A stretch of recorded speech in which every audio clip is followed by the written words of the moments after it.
Bonjour à Monsieur Dussault, second sur la liste L'Espérance pour Pau, soutenue par le Rassemblement national, c'est bien ça. Donc Madame Margot Taillefer, qui est ici présente, m'a confié aujourd'hui cette mission de vous parler, de répondre à vos questions.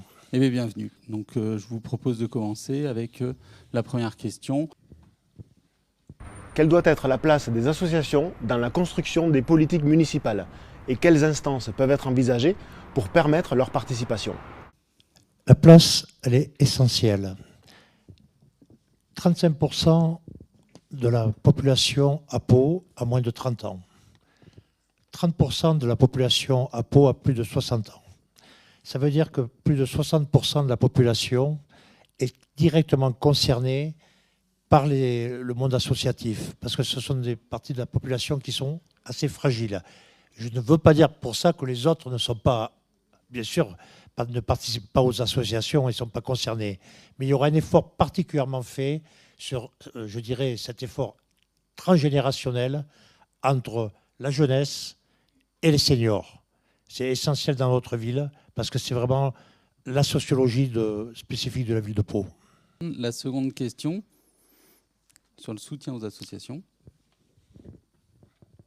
Quelle sera la nature de votre soutien aux associations ? Notre soutien aux associations sera important, il est primordial, c'est un des rôles majeurs d'une municipalité. Il a été chiffré à 2,5 millions à 3 millions d'euros, parce que c'est vrai qu'il va falloir pallier au manque de subventions autres que les associations municipales. Et notre soutien, il va être de plusieurs ordres. Ça va être un peu une rupture par rapport à ce qui se fait aujourd'hui. Il va se faire ce soutien déjà à travers une concertation avec les associations et la mise en place d'une charte avec les associations, une charte éthique et financière. C'est-à-dire que tous nos projets, nos subventions se feront à travers une concertation précise des projets des associations. Il faut que vraiment toutes nos subventions visent des associations qui touchent le territoire de Pau, qui soient éthiques, qui correspondent vraiment à ce que les Paloises et les Palois, quels que soient les quartiers, ont besoin. Nous, on n'a pas cette sensibilité de dire qu'il y a des quartiers particuliers, sensibles, difficiles. Bien sûr qu'il y a des quartiers où il y a des difficultés, mais on veut que tous les quartiers de Pau soient concernés par les associations. Parce qu'il y a des gens qui ont des besoins de participer à des associations, qu'ils habitent aussi bien à Loos-des-Bois, à Saragosse, à Trespouille, dans le quartier du 14 juillet ou ailleurs. Ce n'est pas exclusivement fait que pour des quartiers uniquement populaires. C'est essentiel, mais je dirais que le populaire, il est quelque part un petit peu partout. Donc il faut vraiment que tout le monde puisse accéder à ces associations. Et c'est pour ça que nous ferons des actions dans ce sens-là. On a des grands projets. C'est là où je vous parlais de rupture. On a un projet, par exemple, de journée béarnaise. Ça se passera sur 3 jours. Ces journées béarnaises, ça sera l'occasion de réunir des acteurs locaux, des producteurs locaux, des bars, des restaurants dans Pau, pour faire 3 journées de fêtes, mais dans le bon sens du terme, des fêtes liées sur la culture locale béarnaise qu'on veut vraiment développer. Et c'est essentiel. Et on associera toutes les associations de Pau pour animer, préparer, gérer, co-gérer ces journées béarnaises, qu'on veut comme des très grandes fêtes qui n'existent pas aujourd'hui à Pau. Ça, c'est un premier point. Le deuxième point aussi, c'est qu'on a des projets associatifs pour faire un pôle associatif dans la Halle-Cernam. C'est très important parce qu'en fait, il y a des associations qui ont des tailles différentes, qui n'ont pas les mêmes moyens. On va devoir essayer de mutualiser les moyens pour toutes les associations qui existent à Pau. Il n'y a pas de petites ou de grandes associations, il y a des associations. Il faut que toutes soient dans l'intérêt public pour toutes les Paloises et tous les Palois, sans exception. Ça, c'est essentiel, c'est primordial. Et d'autre part, on va mettre aussi quelque chose de nouveau pour la jeunesse, parce que c'est important, la jeunesse, c'est même essentiel. On a l'idée de mettre en place des bibliobus, parce que c'est vrai qu'aujourd'hui, il y a un manque d'accès à la culture. Donc il faut que la culture vienne vers les habitants. Certes, il y a des choses de développer qui sont très intéressantes à Pau, mais si on peut encore plus précisément amener la culture vers les habitants, on va développer ces bibliobus qui vont sillonner toutes les villes de Pau, tous les quartiers de Pau, pour pouvoir, notre objectif, ça serait de pouvoir faire plus de 100 000 prêts de livres par an. C'est essentiel pour les jeunes qu'il y ait ce retour à la culture. Très bien. On va passer à la troisième thématique qui est sur le bénévolat et l'engagement. Comment envisagez-vous de soutenir, stimuler et valoriser l'engagement citoyen et le bénévolat?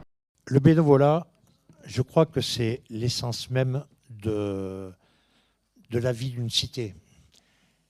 Et le bénévolat, à juste titre, il doit déboucher sur une récompense de l'action faite par les bénévoles des associations. Alors bien sûr, ça existe déjà, on peut les remercier lors de manifestations, une remise de prix. C'est important, parce que c'est toujours important. Et on est dans un pays où, malheureusement, on dit trop souvent que tout va mal, mais c'est rare qu'on dise quand les choses sont bien. Mais je crois qu'il faut savoir dire aussi quand les choses sont bien. Et les gens sont toujours très valorisés et très heureux qu'on les valorise et qu'on les récompense. Mais au-delà de ça, il est important aussi de donner des perspectives aux bénévoles. Les bénévoles qui sont vraiment impliqués à 100%, je dirais même à 200% dans les associations, doivent, au-delà de leur bénévolat, peut-être avoir des perspectives autres. Il y a souvent dans les bénévoles beaucoup de gens qui ont des difficultés avec l'emploi, pour trouver un emploi. Nous, ce qu'on espère déjà, c'est que dans l'action qu'on mettra en place, nous, l'Espérance pour Pau, Margot Taillefer, pour la ville de Pau, dans le cadre des associations, c'est de créer 200 à 300 emplois associatifs de plus qu'il existe aujourd'hui sur les 7 ans de mandature qui vont arriver. Ça sera peut-être aussi une possibilité, justement, de remercier les super bénévoles, ceux qui travaillent matin et soir pour une association. Et je crois que c'est essentiel, parce qu'on ne peut pas payer les bénévoles, autrement c'est plus des bénévoles, on ne peut pas donner une récompense financière des bénévoles, ça ne serait plus des bénévoles, c'est interdit par la loi. Donc le but, c'est surtout de les remercier en les aidant à trouver un travail et voire même à développer ce travail associatif. Ça, c'est vraiment important. Parce qu'une association sans bénévoles, ça fonctionne mal. Il faut que ces gens ont vraiment, dans l'avenir, des perspectives. Et c'est pour ça qu'en mettant en place les journées béarnaises où toutes les associations seront sollicitées, ça va être un travail sur plusieurs années. Donc ça veut dire des emplois, ça veut dire une visibilité et une lisibilité sur l'avenir. En développant la mise en place du pôle associatif dans la halle Cernam, on va mutualiser aussi bien le côté matériel, logistique des associations. C'est pareil avec des bars associatifs, où ça va être des gens qui vont travailler pour les associations. Ça va développer aussi la possibilité de créer des emplois associatifs. Le bibliobus, il sera aussi géré ou co-géré avec les associations. C'est essentiel. Il y aura aussi, parce qu'on va mettre ça en place, des actions intergénérationnelles entre des jeunes et des seniors. Ça veut dire que des gens qui vont agir dans les résidences seniors, dans des EHPAD, pour amener des jeunes vers les seniors et les faire participer. Tout ça, c'est des façons aussi de valoriser encore plus l'action de nos bénévoles qui font marcher les associations, qu'elles soient sportives, culturelles ou autres. Je pense qu'aujourd'hui, c'est toujours pareil. Quand les gens rentrent dans une association, attendent beaucoup et des fois, il y a un peu une déception à la fin. Ils ont l'impression de s'user et qu'au bout du compte, ils ne sont jamais reconnus. Ça sera la méritocratie, c'est quelque chose dont on est très attaché, nous, dans notre formation politique. Très bien, merci. On va passer à la quatrième thématique qui concerne la jeunesse. Comment comptez-vous articuler votre politique jeunesse avec les acteurs du territoire ? C'est essentiel d'articuler nos actions pour la jeunesse. Je vous en ai déjà un petit peu parlé. Il est évident que, pareil là, on va être un peu dans la rupture sur Pau. Il faut savoir que dans l'agglomération paloise, toutes les communes de l'agglomération, sauf Pau, sont sur un rythme scolaire de 4 jours et demi. Nous, ce rythme scolaire, on va le passer à 4 jours. Comme ça se fait dans 90% des communes de France et de Navarre. Pourquoi 4 jours? Pour développer et augmenter les activités périscolaires. C'est essentiel, qu'elles soient sportives, culturelles, patrimoniales. Donc on va vraiment développer ces actions par rapport à la jeunesse. Je vous ai parlé du billet au bus. Il y a aussi des actions en corrélation avec les associations sportives. Moi, je me rappelle la difficulté. J'ai été éducateur à la section paloise. Les difficultés qu'on avait à l'époque pour organiser des réunions et des repérages pour les futurs talents au rugby parce qu'il n'y avait pas suffisamment de temps. Donc d'avoir ce rythme à 4 jours par semaine, aussi bien dans les écoles publiques que privées de la ville de Pau, va nous permettre de développer beaucoup plus d'actions auprès de la jeunesse. Ça va être une priorité. En plus, le deuxième, on va dire, sujet, c'est de développer ce travail entre la jeunesse et les seniors, ce volet intergénérationnel. On travaille ce projet à travers deux grands axes. Une réhabilitation de la prison, où on va faire des logements pour les jeunes, pour les étudiants, mais aussi pour les seniors, avec des événements, avec des activités intergénérationnelles pour vraiment toujours accrocher la jeunesse aux seniors, pour qu'il y ait ce passage de témoin entre nos anciens et nos jeunes. Parce qu'il y a un tel décalage aujourd'hui entre les jeunes, qui souvent sont un petit peu perdus, et nos anciens qui sont aussi un petit peu mis de côté, que ce travail intergénérationnel, il est essentiel pour la vie de notre cité royale. Voilà, basé essentiellement sur un côté le développement du patrimoine, basé sur la culture, bien sûr, basé sur des activités intergénérationnelles, c'est essentiel. Et cette jeunesse, il faut que vraiment elle ait un panel de choix et qu'on l'aide justement à retrouver ses repères. Il y a, je pense que tout le monde le sait, il y a beaucoup de narcotrafic à Pau, énormément, comme dans beaucoup de villes, et de plus en plus. Et que ces jeunes, ils sont perdus, il faut les remettre entre guillemets, dans la vraie vie de la cité, bien sûr dans l'emploi, les accompagner, dans des bourses de stage pour ces jeunes qui puissent apprendre un métier autre qu'aller faire le planton pour des trafiquants de drogue. Donc tout ça, c'est un travail essentiel et on va compter sur toutes les associations. Ce qu'on veut, c'est mobiliser toutes les associations vers ça.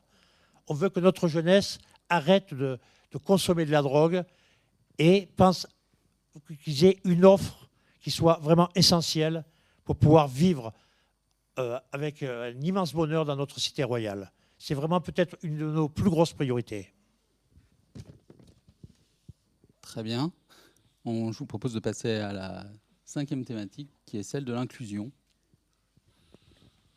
Comment la collectivité locale s'appuiera-t-elle sur les associations pour développer et pour renforcer la mixité sociale et culturelle dans les quartiers?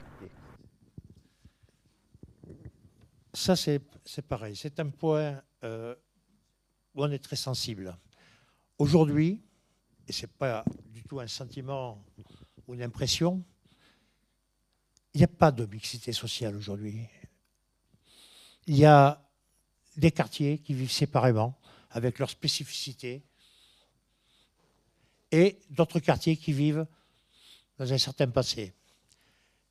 C'est pour ça que je vous disais, nos actions à la mairie, elles ne seront pas axées spécifiquement par rapport à tel quartier ou à d'autres quartiers. Elle concernera tous les quartiers, quelles que soient les actions qu'on mettra en place. C'est pour ça que quand je vous ai dit qu'on mettra en place cette charte éthique et financière avec les associations, parce que, encore une fois, ce qu'on ne veut pas, c'est qu'il y ait des grosses associations, des petites associations, des associations qui seraient un petit peu communautaristes dans leur coin, parce que isolées, essentiellement parce qu'isolées. Ce qu'on veut, c'est que les associations apportent toutes les associations apportent à toutes les Paloises et tous les Palois, quel que soit leur quartier, sans exception. Et la mixité, ça passe par ça. Ça passe par les journées bernaises qu'on va lancer, parce que ces journées bernaises, ça va être fait pour tous les Palois, les Paloises et tous les Bernais, mais essentiellement pour les Paloises et les Palois, et organisé par eux, quels que soient les quartiers. Il ne faut pas avoir peur de l'autre. Moi, je me rappelle un jour, mes fils, ils me demandaient, « Papa, qu'est-ce que c'est le racisme ?» Et je leur disais, le racisme, c'est la peur de la différence. Eh bien, c'est pareil. La mixité, ça n'a pas lieu, c'est parce qu'on a peur de la différence. Donc, on va... je pense, un peu changer les choses.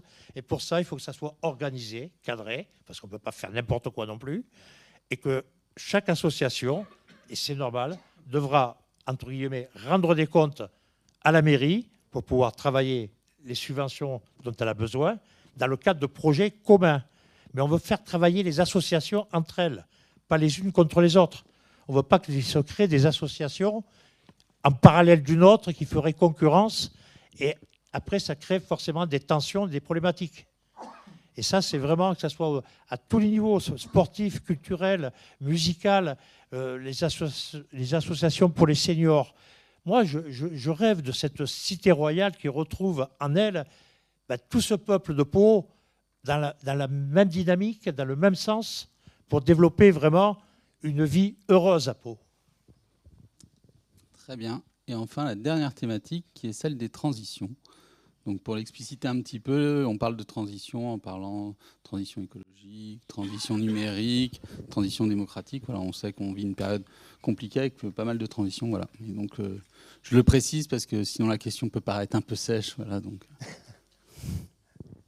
Par quels moyens comptez-vous intégrer les enjeux de transition à votre politique municipale et comment comptez-vous accompagner les associations sur ces questions ?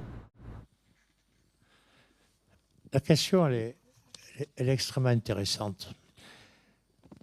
C'est vrai que vous tous ici, on se promène dans Pau et on se dit, mon Dieu, il manque encore de l'espace de verdure. Il manque encore il y a des zones où il manque ce bon vivre qu'on peut vivre dans certaines réalisations qui ont été, il faut le reconnaître, qui sont super, mais qui ne devraient pas être, encore une fois, liées qu'à quelques quartiers. Donc la transition écologique, la transition doit se faire non pas simplement par rapport au cœur de ville, elle doit se faire sur tous les quartiers. Je pense notamment à un grand projet que nous avons qui partirait de la réhabilitation de la foire exposition en passant par la réhabilitation de la prison et tout le cours d'Alsace-Lorraine. Ces allées heureuses, c'est comme ça qu'on les appelait, parce que jusque dans les années 50, la ville de Pau s'arrêtait là, après c'était des champs et des bois. Mais il faut qu'on la rende heureuse. Alors, ça veut dire que c'est tout un aménagement qu'il va falloir faire, mais c'est un aménagement qu'il faudra faire pas simplement dans des bureaux d'études avec des architectes venus de je ne sais où. Ça va être fait avec les associations de quartier, avec les habitants du quartier, les habitants de l'avenue d'Alsace-Lorraine, qui participent vraiment à ce projet. Et tous ces projets doivent être construits en concertation avec les Paloises et les Palois. Et c'est valable pour tous les projets pour être mis en place, il y en a un certain nombre maintenant sur Pau, pour qu'on passe à cette transition. Développer encore plus le réseau de chaleur, qui est une bonne chose pour la ville, il faut le reconnaître. Développer aussi, parce que vous voyez, l'avantage des campagnes politiques. Les campagnes politiques, on fait beaucoup de tractage et beaucoup de boitage. Et là, on s'aperçoit, quand on marche à pied, qu'on fait des dizaines de kilomètres, que croyez-moi, qu'il y a des fois, si on le fait en vélo, c'est un peu le Paris-Roubaix, et à pied, c'est un peu le parcours du combattant. Parce que certes, il y a eu des aménagements de trottoirs de fait qui sont magnifiques, mais toujours pareil dans le cœur de ville. Mais ailleurs, il y a encore beaucoup de choses à faire en rénovation des pistes cyclables, en rénovation des trottoirs, en rénovation aussi, il faut encore mettre beaucoup plus de verdure. Je veux dire, M. Bayrou parlait tout à l'heure de 700 arbres de plantés.